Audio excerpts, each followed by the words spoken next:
All right, let's talk about it. First, let's look at why this is concerning. Let's look at what he actually said, and then we can watch the video again together.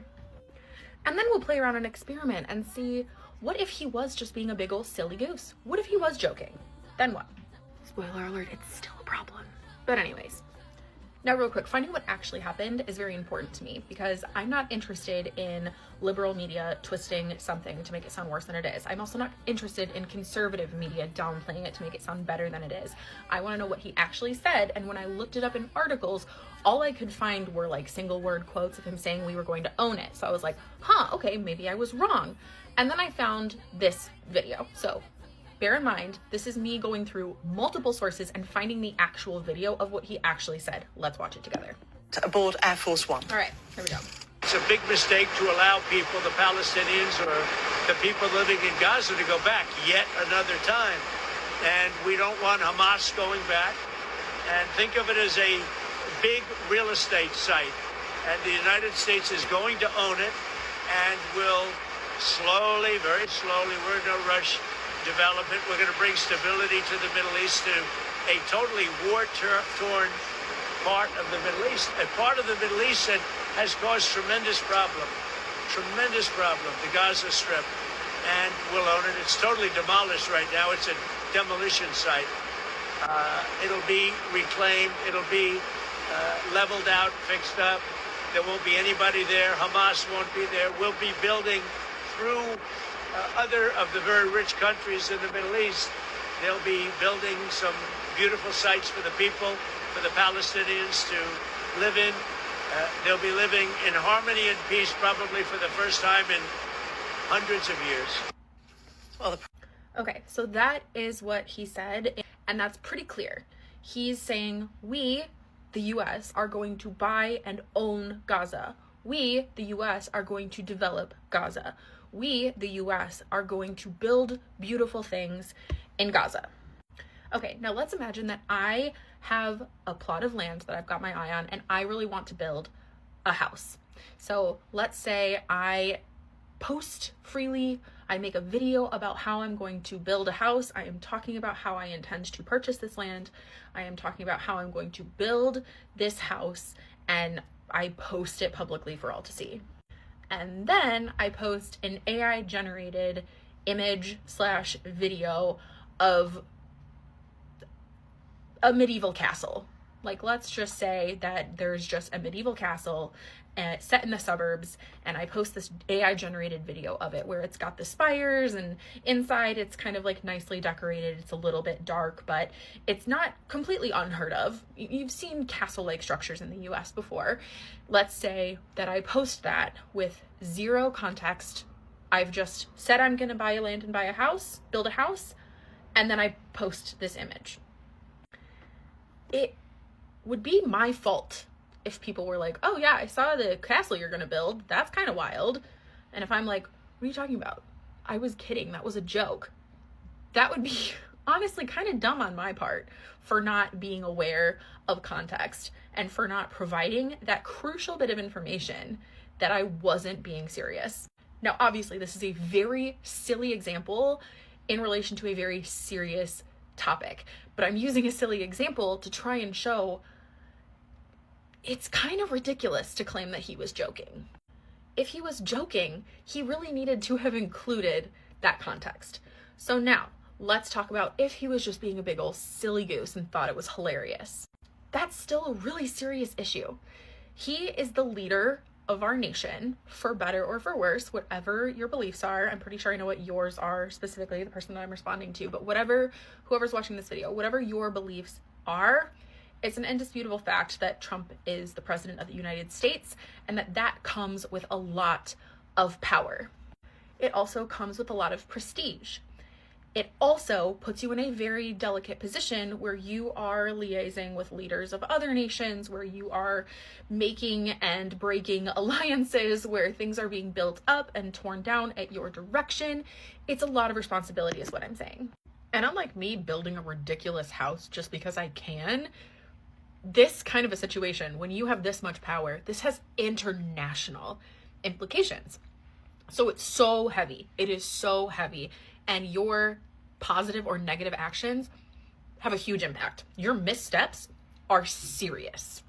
If you're a doctor and your patient bleeds out on the table because you did a silly dance move and accidentally nicked an artery, it doesn't matter if you were joking, you killed someone. And joking about stuff like this is serious. This isn't a silly, lighthearted matter. This has international implications. This has life and death implications. Okay, here's another example. I went to dietitian school. Obviously, I didn't end up being a dietitian. I have a marketing business now, but that's another story for another time. Let's say I had become a dietitian. I had my own private practice, just like I planned, and I regularly created content on the internet as part of my being out in the world. Let's say that I announce I am creating a course. It's going to revolutionize the healthcare industry because it is just in shambles right now. I'm going to provide a resource that's going to get people's health back together. It's going to have really helpful information. It's going to be easy to consume. It's just going to absolutely impact people's lives in a positive way. And then let's assume that I share an AI generated video that someone else made of me drinking bleach, right? It sounds insane. But if I share that video with zero context, people already trust me because I have positioned myself on the internet as an authority in the health space. I've built up a reputation for myself as having this correct information, or at least being powerful in the industry. Just because you're powerful in the industry doesn't mean you know anything. Hello, Dr. Oz. Anyway, it is completely my responsibility to make sure I'm using my platform to share correct information, to not alarm the masses or mislead the masses into doing or believing dangerous things. And there probably could be a case made if someone drank bleach because they watched this video I posted that someone else made of this thing, me endorsing this thing, and they died. I could be facing charges. Okay, anyway. So as a leader with a lot of power and a lot of responsibility, because let's not forget what Uncle Ben said, right? With great power comes great responsibility. I'm being so serious though. I'm just trying to use humor to kind of make it a little bit more relatable so it lands a little bit better, because this is actually something I'm pretty fired up about, but I'm trying to communicate in the way I wish someone would have communicated to me all those years ago when I believed the exact same things as you and I defended this man in this exact way. Like, I get it.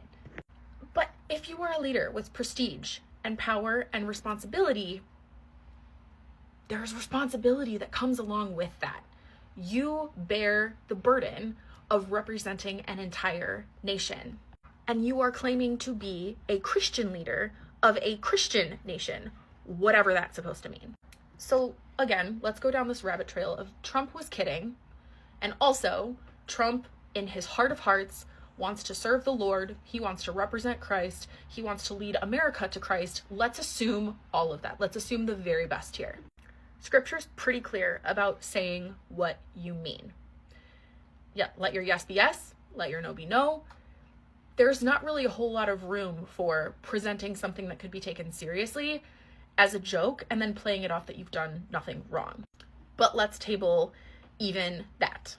To be a good leader, to be a good steward of what you've been placed in authority over, if we're going by this whole deal that Trump is a believer and he wants to lead America to be a Christian nation, again, that doesn't actually mean anything. But anyways, let's believe that that's true for a second. Then you are required as the leader of the US to be a good steward of the US and of the resources you've been given. And alliances could be considered a resource that you have been given that you need to be a good steward over. Your nation's reputation should be a resource that you've been given stewardship over. The safety and general well-being of the people, again, a resource you've been given stewardship over.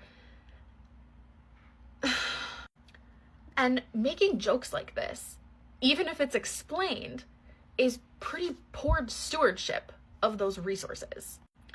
Making videos of what is currently a war-torn land where people are literally still dying from that, and posting a silly, goofy video joking about how you're going to build a statue of yourself above their ashes isn't really poor taste and is just straight mockery. If this was a joke, it is straight mockery of the suffering of thousands of people. And that's not very Christian. But beyond that, he didn't make it clear he was joking.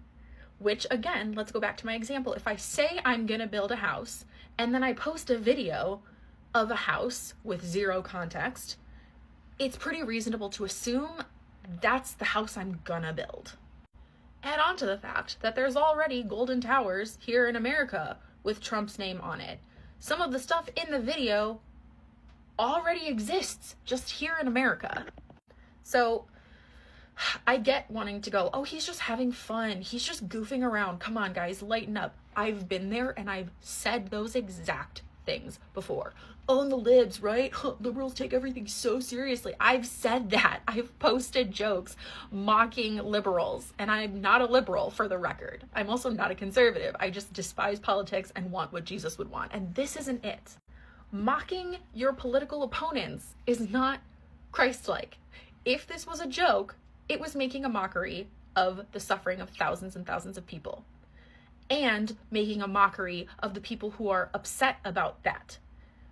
If you are upset that people are wanting to show compassion, that's another issue. That's just yet another issue on this whole laundry list of problems with this entire situation.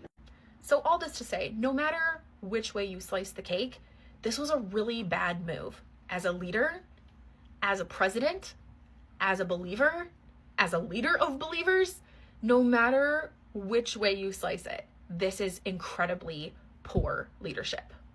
A leader should unite us. Even if this is a joke, this widens the divide. And if you're happy about that, I would really strongly encourage you to ask yourself why.